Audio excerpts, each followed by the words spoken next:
If you or someone you know is considering suicide, call the National Suicide Prevention Lifeline at 1-800-273-8255 or text the crisis text line at 741-741. So then now you're going to threaten me? I'm not threatening you. I'm trying to get information. Well, I feel threatened, sir. I feel like you're very hostile with me. I'm not. I'm trying to get information. I asked you. That's how I feel. I'm sorry. When you change the way you look at things, the things you look at change.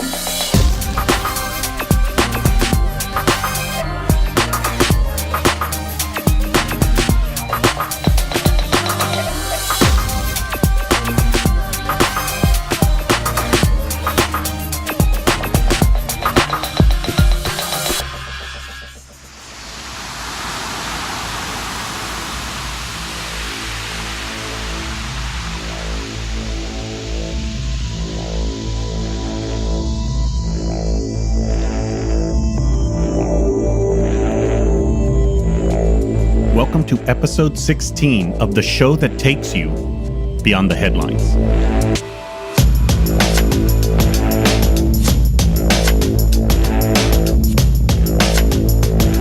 If you are finding the podcast for the first time, this is the fourth episode on the bullying series.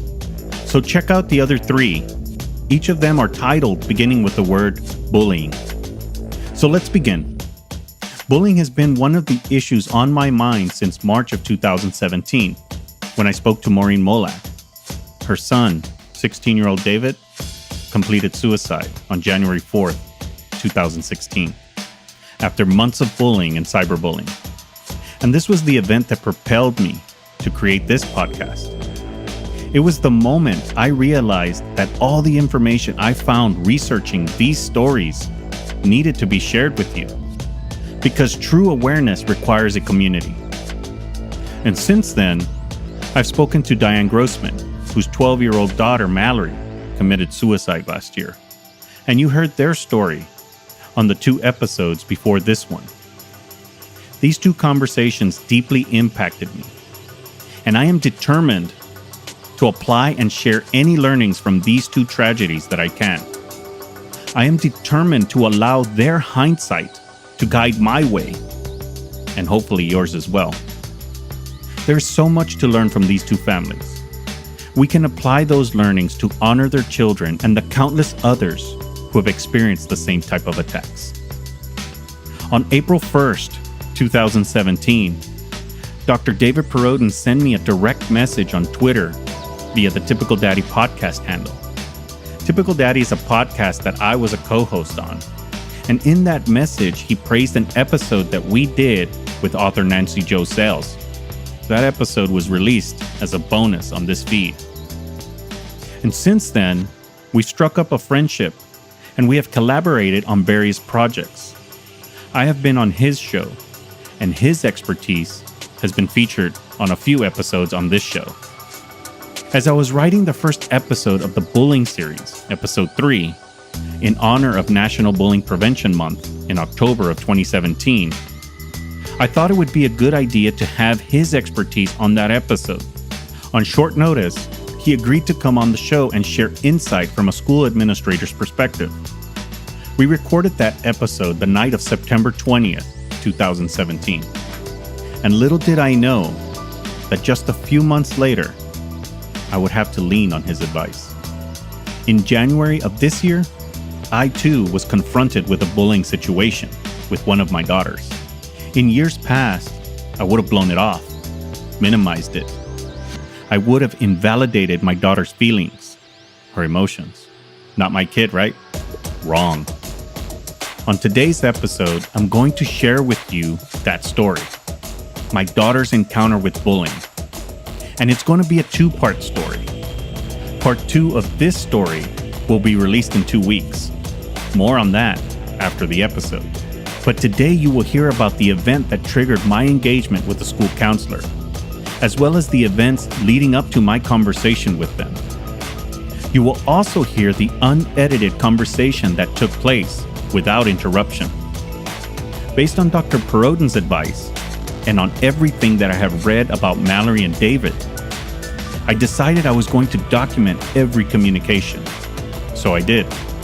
There are various emails I'll be sharing along with the recorded conversation with the school counselor. Please keep in mind, my sole focus was to make sure that my daughter's safety was not at risk. And by safety, I mean her physical and mental well-being. Now, I want to be clear. It is not my intention to call out the school counselor, but rather, I want to bring attention to the fact that schools are not as prepared as we hope or would expect. I was fully expecting to have a constructive conversation about what my daughter experienced. I was caught off guard by the reaction, which is why it's important for me to release this conversation without interruption, so that you can process this communication as I did back when it happened. Do I have something to say? You bet I do, but that will come on the next episode. Today, I want you to go through it with me, to feel the ebb and flow of the conversation. Even though I had spoken to Maurine, Diane, and Dr. Broden, I really wasn't prepared for the reaction I received. It's one thing to know what to do. It's quite another to do what you know. I have masked the counselor's voice and beeped out any names to ensure privacy. So get comfortable and listen carefully. Lots going on. Stay with me.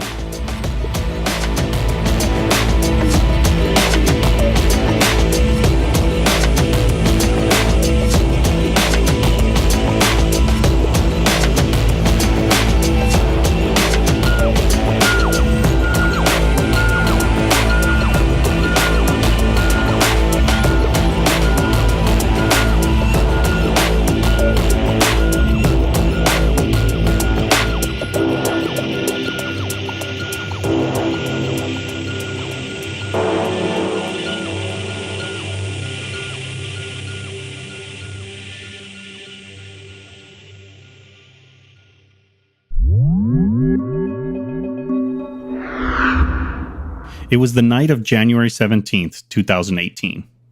As we were putting my daughter to bed, she mentioned that at school that day, she had spoken to a counselor about an issue with another student.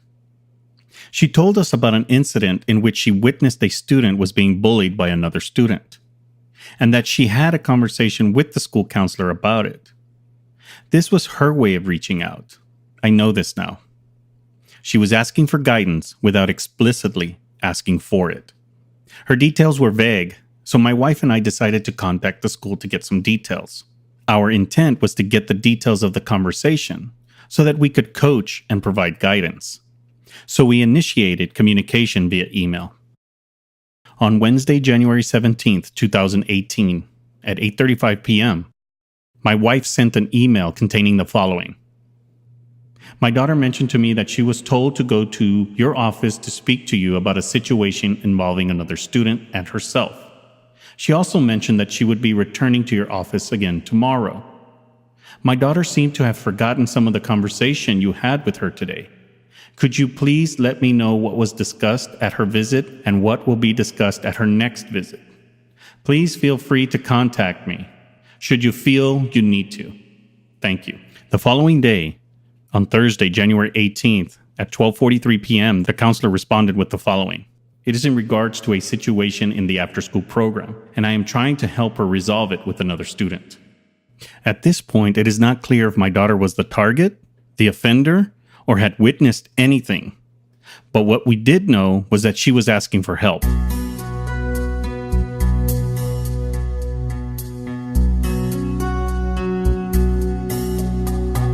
The following day, on Friday, January 19th, at 12:42 p.m., I got involved, and I responded with the following email. Would you please send us the specifics of the conversation? We would like to address any issues with my daughter. On Monday, January 22nd, at 6:20 p.m., I responded with the following email after no response from the counselor. It has been 3 days since my request. Please respond as soon as possible, or I will escalate the issue. Thanks in advance.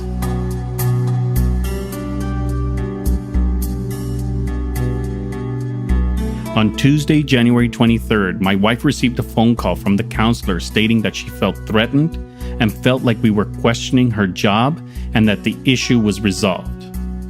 My wife then contacted me, telling me what happened.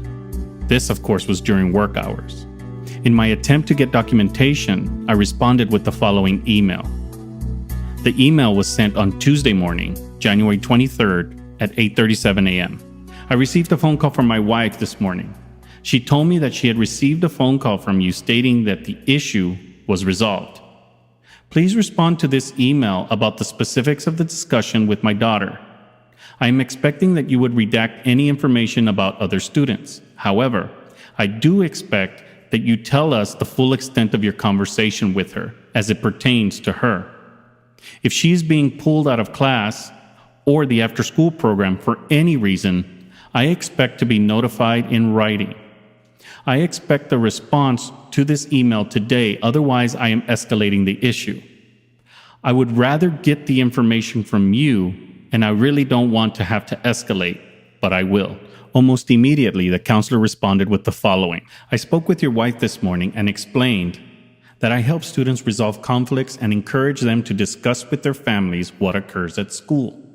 As a counselor, I do not inform parents of the issues I handle due to the privacy of my students. I hope you will respect my position and know that I'm very supportive to my students and their families, and I'm willing to help in any way that I can.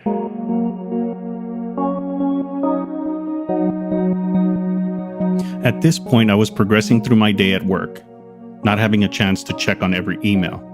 So during that time, the following email came through. Your daughter was referred to me by her teacher. Any concerns for the referral can be addressed with her.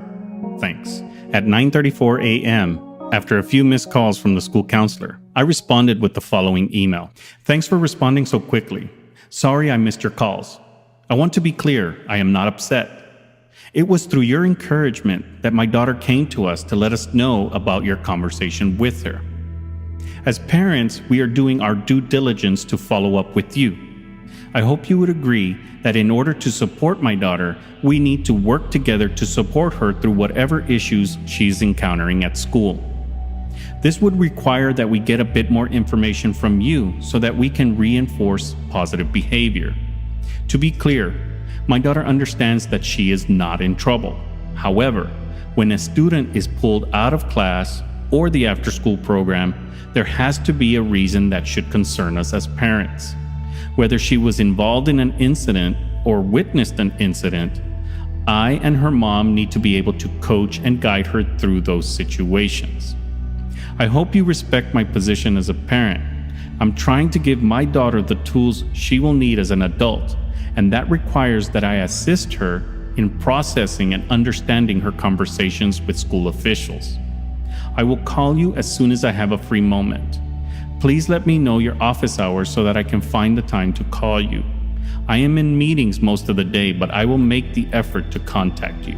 When I sent the email, I realized that I had missed an email from the school counselor.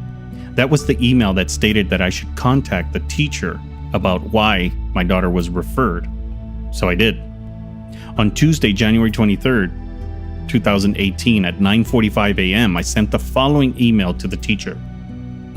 Last week, my daughter mentioned that she had gone to the counselor's office 2 days in a row. My wife and I contacted the counselor, but she didn't mention much about the conversation. The counselor indicated that you referred my daughter to her. Would you please tell us why she was referred? We would like to provide her with some guidance about anything she is involved in or might have witnessed. I am also working with the counselor to see if we need to follow up with my daughter on anything. Thanks in advance. 30 minutes later, the teacher responded with the following email. Your daughter came to me with a complaint about another classmate. She asked to speak with the counselor, and that's when I referred her. I am not made aware of what's discussed there, and your daughter hasn't come to me with any other information. If she does, I will let you know. The counselor or your daughter herself may be able to provide more details.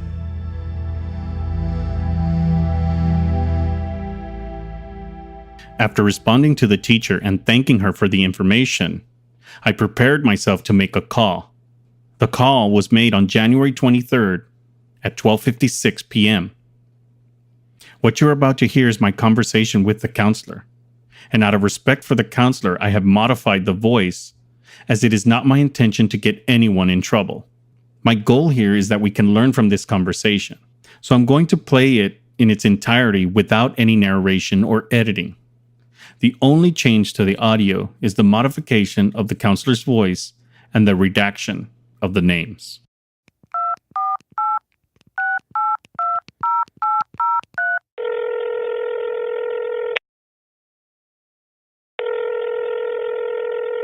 Hi, Miss. This is Hector Solis. Hi, Mr. Solis. Hi, how are you doing this afternoon? I'm doing great, thank you. I just wanted to call because I had a question, and last week came to us saying that she had a conversation with the counselor, which was you, and she said she wasn't in trouble or anything, but that she was trying to give us information as to why she was there, but she couldn't quite articulate what she was there for. Now, when I asked Miss, she said that had come to her requesting that she see you. So that's the information that I got from Miss. And so I'm just wanting to make sure that I understand why I wanted to see you and what the extent of those discussions were. Okay, she wanted to... Okay, you know what a counselor is? Yes. Okay, because if children are referred to me, we discussed, she had a conflict with another student in the after-school program. Mm-hmm. And I just wanted to help them resolve that conflict. And she came back the next day because we were going to meet with the other student as well so they could express their feelings about what happened. But conversations I have with any of my students are private and confidential. So if they come to me about a concern, like if they come to me about being abused at home, I'm not going to call their parents and let them know that they're being abused.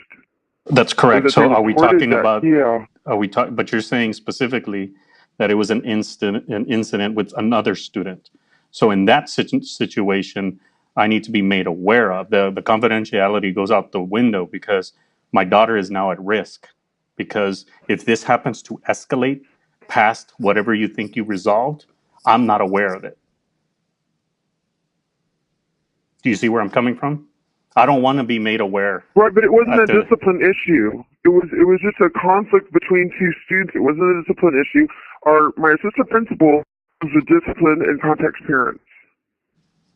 Students who request to see me, it's something that they want to talk about privately. And I do encourage them to go home and talk to their students because to go home and talk to their parents because I do not. For 17 years, I do not call parents and tell them what their child came in here and told me about. Okay, so let me explain to you where I'm coming from because I think maybe you're not aware of the full situation. Throughout this year, we have been dealing with, and there's been an issue with a particular student in class or out of class as well. And so my concerns as a parent is that we're having a situation where either my daughter is going to be bullied or she's experiencing or witnessing bullying that's happening with this student. So they're friends. Hold on. Friends. I know they're friends. Okay. She's told me that too. Okay. So just listen, please, right? You're a counselor. You need to listen, please.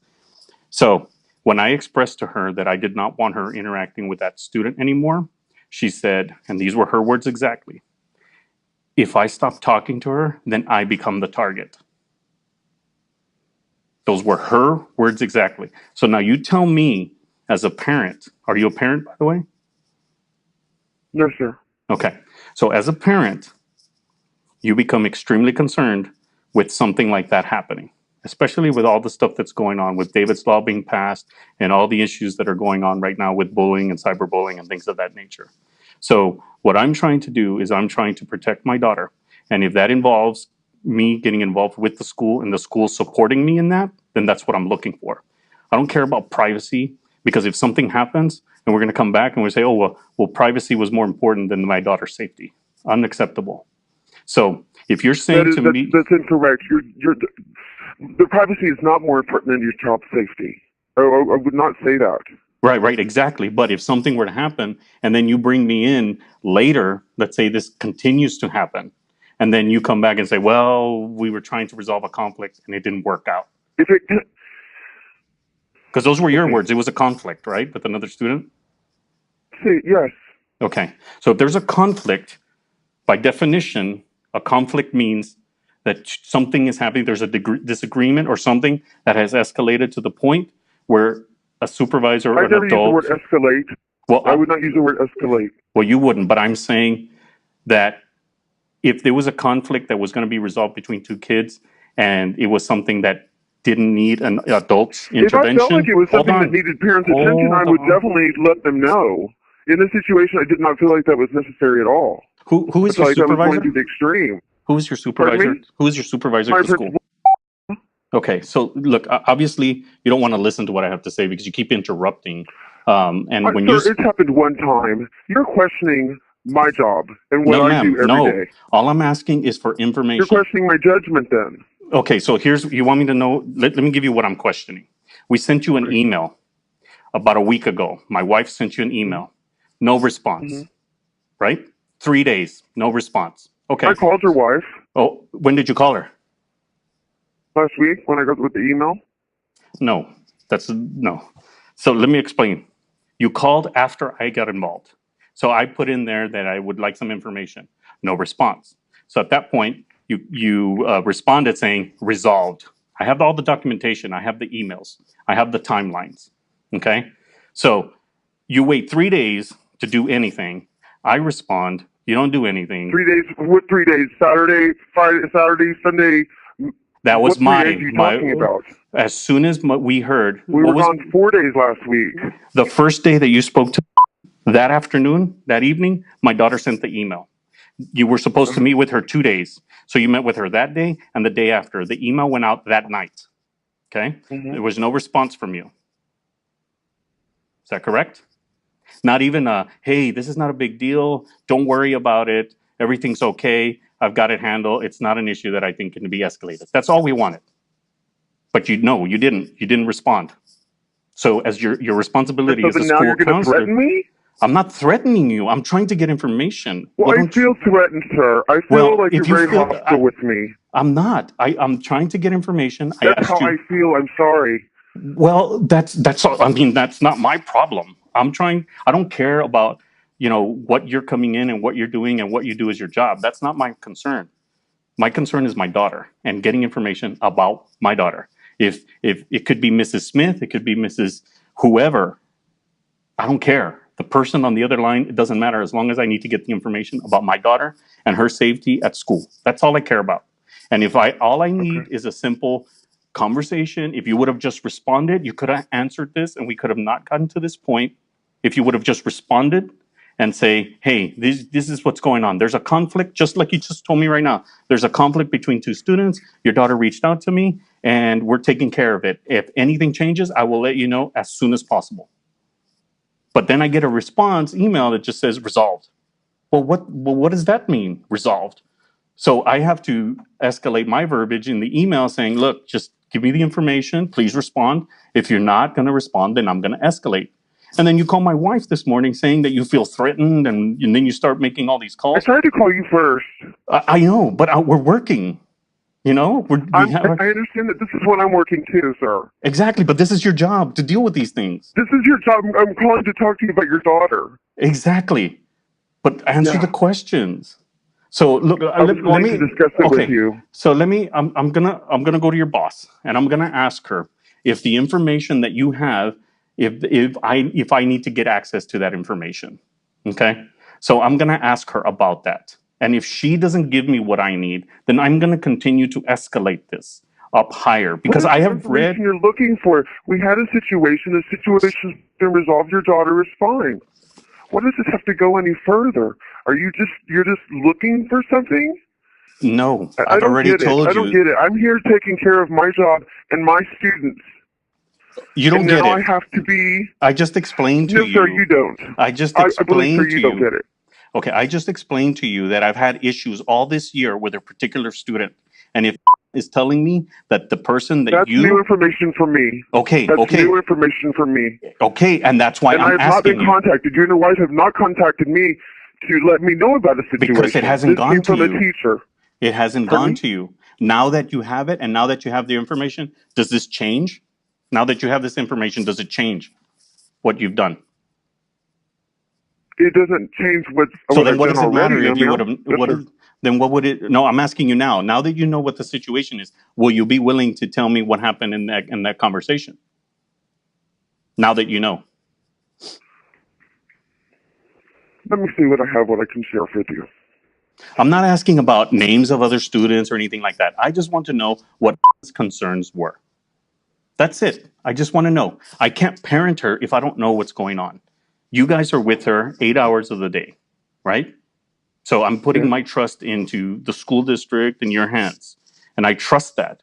But I get suspicious when I don't get communications when I'm asking about it. And then all of a sudden, Okay. I threaten to escalate. And all of a sudden, I start getting barraged with information. And it shouldn't have to be that way. Okay. Well, one thing I have here is that a student told her, "Shut your mouth," Okay. and then I have it was reported to the, but nothing had changed. Okay. That's Uh, consistent with what I know. considers this other student to be her friend, Yes. and then maybe was getting in trouble at home because of just the stuff that was going on here and being reported to home.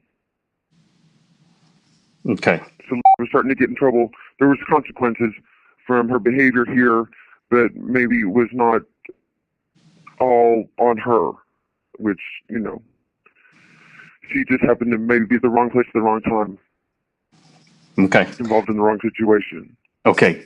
That's good because that's exactly what's happening is she's in the proximity of this person. And I'm not going to name her. I know who she is, but I'm not going to name her because I don't want to put you in that situation because I understand the need for the privacy there and the protection and the FERPA laws. I understand all that stuff. So, and this is where my concern is that she's in an environment where she's around this person and that person is instigating things and causing things. And of course, is going along with it as well. But she made a specific comment to me stating that she feels that if she doesn't go along or she disconnects from that person, that she will become then the target. What do you think that she meant by that? We were specifically talking about bullying. I asked her, does this person bully other students? And she said, yes. And I asked her, do you understand what bullying means? And she said, well, when you're mean to another person. I said, not necessarily. I said, this is a targeted behavior that's repeated over time. It can be physical or it can be non-physical. It can be behaviors that exclude other people. It can be behaviors that are real subtle by just making fun of them or talking behind their back and making sure they know about it. I explained to her what the differences were. And I said, does this person do those things? And she said, yes, sometimes. And she gave me names of the people that she targets. Then about a week or two ago, she gave me a specific incident when that person went and yanked another kid by the backpack and punched them in the stomach. So at that point, it got physical.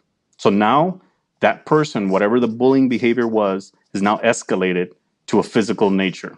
When all year up until this point, it was on verbal or nonverbal. So, But she wasn't physical towards, the student wasn't physical towards Lena. I know, but she's observing those behaviors, and that's why I asked her. I don't want you to communicate with this person anymore. I don't want you to hang out with this person. And that's when she said, Dad, if I stop doing that, then I become the target.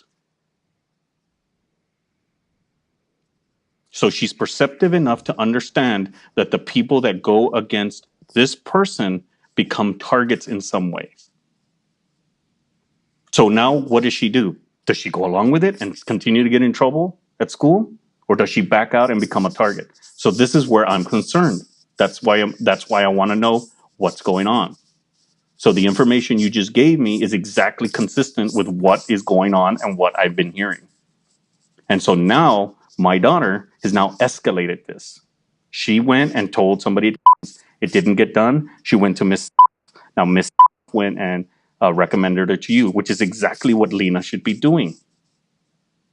So I don't know if you see it or not, but there's a pattern here. My daughter tried to handle it for the past 6 months, 8 months, whatever you guys been in school. And now she's reaching out to adults for help. Whether it's subtle or not, she's asking for help for things to stop. If she didn't get that support from, I've been trying to support her by telling her, to stay away from these people. But she's telling me that she's backed into a corner, basically. And so now what's her next step? She escalated to Miss, and she asked Miss to talk to you. Do you see what I'm seeing or no? Yes. Okay. So what I don't want is the next step to happen, where I forbid to hang around with this person. Now she becomes a target, and then you and I and the school and the principal, now we're all getting involved because we have a situation where now my daughter is being targeted. And by that time, it's already too late, because what's going to happen is that kid is going to start to socially isolate my daughter, because I've met that little kid, and she is a very smart kid, and she's very manipulative with the kids that are around her, and she knows how to do it very well. So this is where I'm coming from. This is what I'm trying to. I don't really feel like her. She's backed into a corner. But that's where she is right now, because she's already reached up to you and that point. Do you see that? I as a parent, I can't go in I want there. to apologize for cutting you off earlier. Okay, it just got me worked up, and I apologize. Please excuse my behavior. I understand. I know you're under a lot of pressure too. I know, and I love these kids. I know love you these do. Kids, and I'd do anything for them. But is it okay? What if I meet with again privately tomorrow? This other student doesn't need to know that we're meeting together, because I don't want her to get suspicious of anything. But yes. I can pull very inconspicuously, or where it's private, and let her just talk with me. Because the first time I met, it was just the two of us. So she expressed her concerns, and then the next day we involved the other student as well. And this next day, everything seemed fine. We're on the same page. Everyone understands. Okay, everything seems good. Okay, so, and I tend to tell students, okay, from now on, everything that happened in the past is in the past. We're going to leave it there. We're going to go forward. So I'm going to consider this to be, because actually tomorrow's 1 week since I first met with her. Okay. So So let's do this. I do like to do a 1 week follow up. Let's do this then. Okay. I like the one-on-one. I want her to meet with you, because as a parent, I need an ally in the school, right? So we need to work together, because you have her a big chunk of the day, and then I've got her the rest of the time. And so I that's why I wanted to get the information, because I want to make sure that I can confirm what I've got before I start raising hell. I don't want to be that kind of parent that's going and disrupting all the things that you guys are doing, and it's something that's unfounded. And so that's what we were trying to do, is just trying to get some pieces of information, because it was clear to us from the way Dina was speaking about her conversations with you that she was uncomfortable, or she was in fear, or she felt like she was going to get in trouble. And so, and also what I don't want is, I don't want any more counseling sessions with her and that person. And part of the reason for that is there's a power theme there. And that person, the bully, is so manipulative that they're going to say all the right things. But as soon as they go away, they start to socially isolate. They may not do anything directly to my daughter, but they will do things around her or friends and pull the friends away. And that has happened. Now, the other thing that concerns me, for the past 3 years that she's been there, kinder, first, and second, has been a student. Her grades are slipping. And I don't understand why. So I'm concerned that this may have a direct impact to that. Do you see what I'm saying? Yeah. Were y'all able to meet with Miss in the fall semester? We did, and I asked her specific. Maybe that was before. Yeah, that was during our parent-teacher conference. So I asked her about, I told her, hey, what are the policies for reporting bullying and things like that, and has seen some things. I don't have a concern as being bullied at this point. I just don't want it to I don't want this person that we're talking about to retaliate against, especially if the one that's speaking up trying to protect these kids or protect herself, and then now she's becoming a target because that person is now retaliating. And these retaliating behaviors can be so subtle and they're hard for people to see. Because it's nothing overt. It's everything of socially isolating. And that can be very devastating to a young person. You know this very well. Oh, definitely. Yes. So this is I'm hyper vigilant about this. And I'm hyper aware of what's going on and the big problems that are happening in schools nowadays. And so it's important to me to collaborate with you. That's my whole goal. That's my intention. Okay. It's not to attack you or anything like that. And I apologize if I came off that way, but I needed to get you riled up to get you here to talk to me, and I apologize. It may not have been the right way to do it. And, this is the first time that she's my oldest daughter. And this is the first time I'm going through this. And so, I want to make sure that it's a collaborative effort with you. So I would like it if you just check in with her every so often, but just one-on-ones. And like you said, don't make it obvious that that you're talking to her so that other kids don't see. Just say, hey, what's going on? Has there been any updates? Just, see what it is. And I would like it if you could report back to me what's happening. Now, we can make an agreement, you and I, that anything that is said between you and her, that will not be punished for it at all. I will not even mention it to her, that discussion, because it's more important to me that if she can't come to me, that she can go to another adult if she's telling you things that she's not telling us. But I would at least like to be aware so that hopefully I can contribute to creating an environment where she's exhibiting positive behaviors. Now, tell me if this could be consistent, because the feeling I got is that that these two girls want to be friends, and I have the feeling that Lisa knows you don't approve, and so she's trying to keep it on the down low. She doesn't like, when issues happen, when conflicts happen, that's not good. But I think the majority of the time, things are pretty good between them. Yes. And I think she enjoys spending time with that other student. So, it's difficult when your parents are like, I don't want you, to socialize with that student anymore because of, certain things have occurred. And so then they kind of want to keep it. So even if I tell you, what, they're getting along fine, they're having good times. And I can, do you see what I'm saying? I know exactly what you're saying. I know what you're saying. I respect her feelings. I'm really advocating. Okay, so that's kind of a struggle I think that has, is because she wants to be friends with that person, but she knows y'all don't approve. Yes. So that, in a way, that's kind of why I was like, I don't want to tell him because I want her to feel comfortable, and I don't want to lose her trust. Yes, and she has told us everything you said there. She's pretty open with us. She has a hard time getting it out. She's a really nice young lady. She is. She's really smart, and she's she's articulate when she's able to speak. But she's also fearful that we're going to take that away. We can put her in a different class. And so -1. Exactly. So, but she does like. And when you speak to her, I'm sorry, I mentioned her name. I wasn't going to mention her name, but this person, it's okay. She's very nice and courteous when she's around us. Every time she's been around us, she's been very respectful and very courteous. And so, the part I disagree with their relationship, and I'm okay if they're friends because I understand the dynamics there.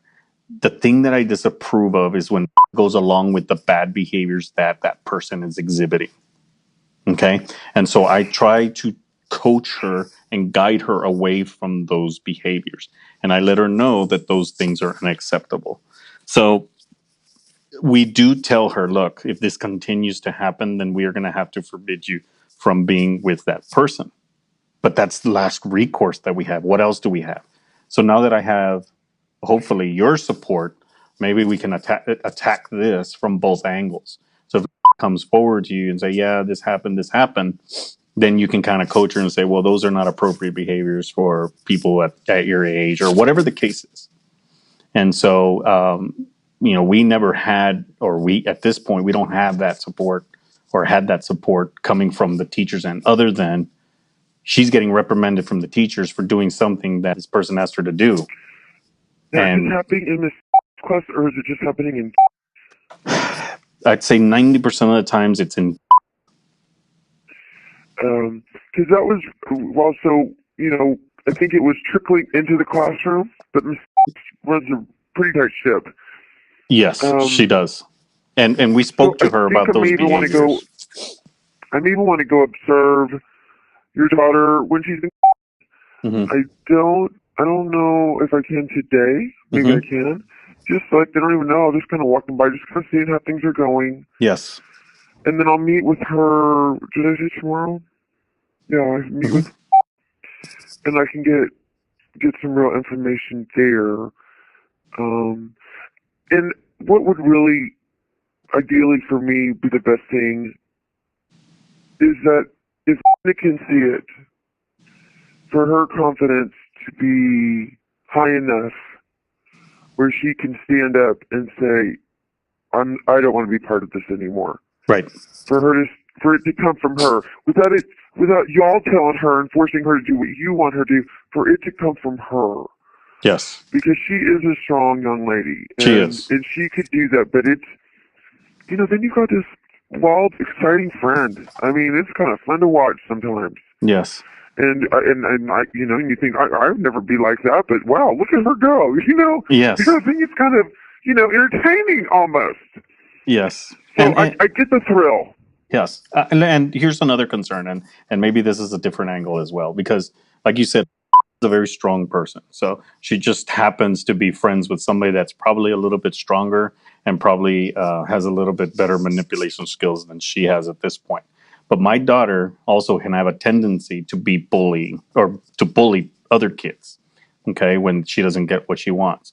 She does those behaviors with her sister, so we've seen them. She's done those with her cousins as well. So I don't want this to become a situation where then she becomes a bully as well. You see what I mean? Wait, when it comes, it's the art of persuasion, not bullying. Yeah. Well, but she could get physical if she's learning.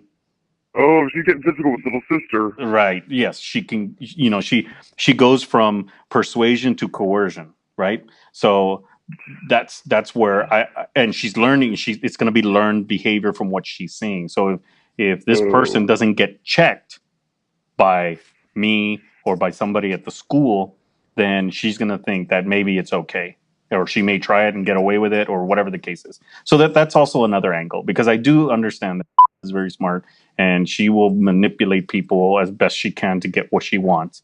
And this person may be somebody that she looks up to because she sees that she gets what she wants most of the time. So there's modeling behavior that I'm concerned about.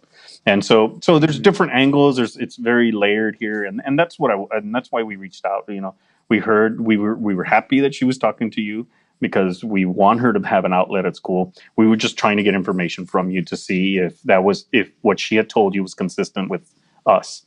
And I understand that she needs to have confidence in telling an adult over there without the risk of having repercussions to that. So we can keep everything that you give me updates. We can say that we're not even in communication. I'm okay with that too.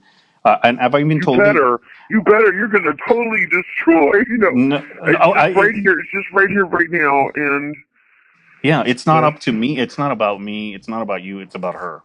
And we have these days where I go out with her on my own, and my wife will do that too, alternate weekends.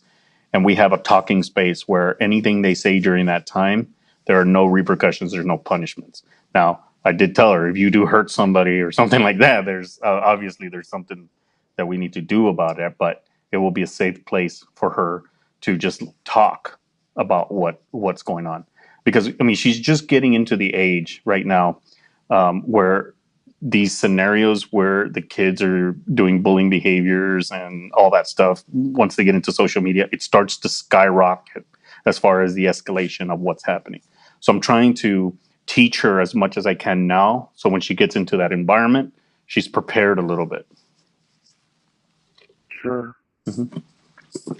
So that's it. That's all I was coming from. I didn't mean to spook you or make you feel like we were questioning your judgment or anything. It was purely coming from the perspective of, look, we're monitoring this behavior, we're monitoring her grades, we're monitoring what she's saying, we're talking to her, and we just wanted to see if maybe you had some information that either was consistent or wasn't consistent with something else that maybe we need to be aware of and something that we need to address on our end.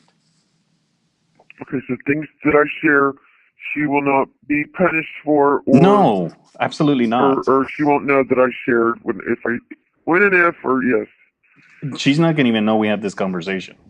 So I'm going to talk to my wife about it, and I'm going to tell her what we talked about. And then if you feel, just a quick update, hey, everything's good, just send us an email. Hey, everything's good. So far, so good.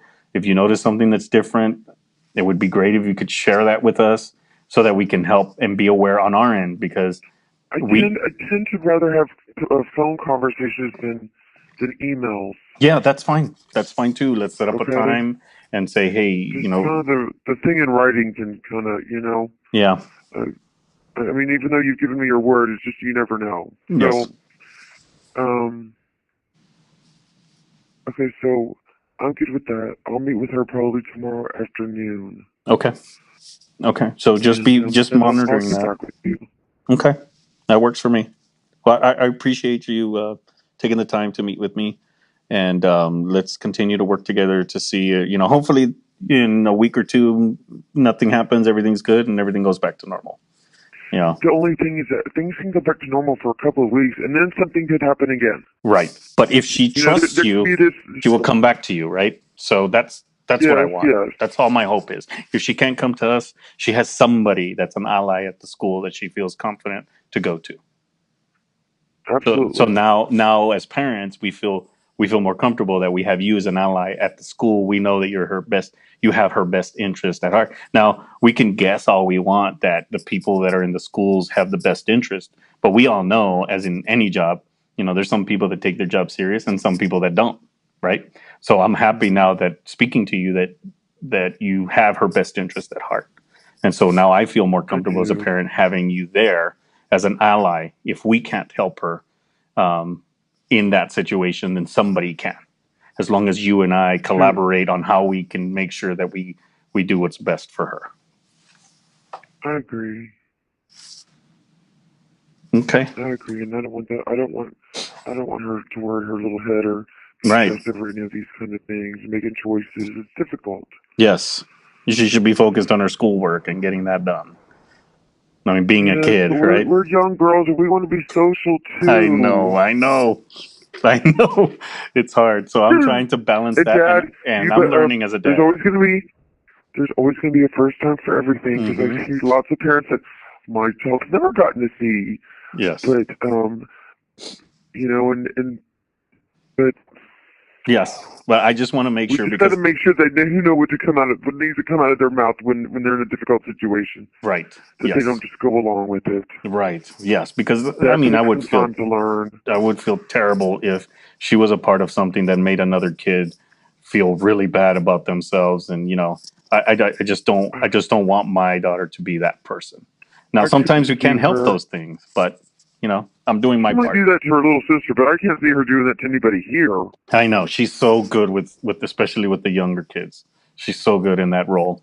And so thank you again for meeting with me. I appreciate it. And just give me an update and see how it goes tomorrow. And then we'll continue to ask her. I mean, we just talk to her and ask her how her day went, and she'll kind of just divulge a little pieces of information here or there. And so we just talked to her about that. But so. And sometimes I even encourage students like her to help the students that are struggling. Yes. For them to be a positive role model for that person, so she could be a positive influence on other students as well. Yes. And that's just an extra benefit. Yes, and I'm glad that it's coming from you as well. Like I said, I mean, we didn't know who was going to help us out from that end. I'm just great, and every teacher that she's had have been great, and they've been that positive support. And so it's good to know that you're on board with that as well. So it just makes us feel a little bit better as parents. Okay, good. I've got to let you go. I've got to go Yeah. outside for dismissal, and I enjoyed this talk with you, Mr. Solis. I'm sorry I got off to a difficult start. It's okay. We got past that. Thank you very much. Have a good day. You too. Bye-bye. Bye-bye.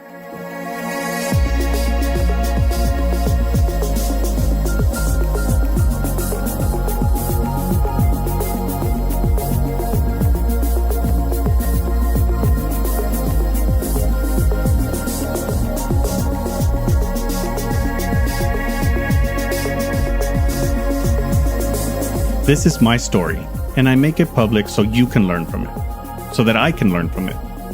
There is a bullying group on the Awareness Podcast Facebook page where everyone is welcome to comment on my conversation.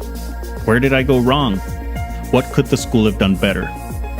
Requests to get access to the group, I will approve it. There are no restrictions. You may also add friends and family. It seems as if every week that goes by, there are more and more suicides, with bullying being mentioned as a contributing factor, whether perceived or real. It is my hope that through this episode you have learned something from my interaction with my daughter's school, that you can prepare yourselves in case you need to address bullying.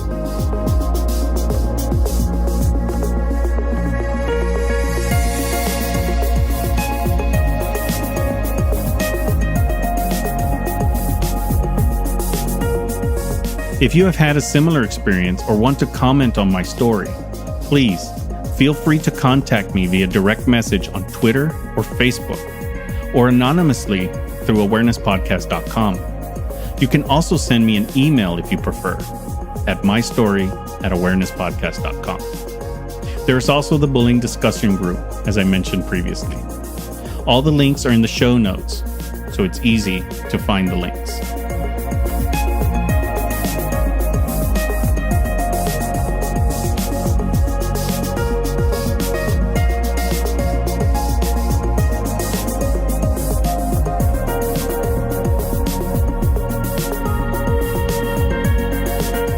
In 2 weeks on the Awareness Podcast, my good friend Dr. David Perrodin does a minute-by-minute analysis of the conversation you just heard, applying his expert witness techniques to break down what went right and what could have been done better. You don't want to miss this. His analysis caused me to reflect on my communication strategy. Also, I will tell you my point of view and what I was thinking as I prepared to make the call, as well as my reaction to what I experienced during that call. In the meantime, let's discuss on social media.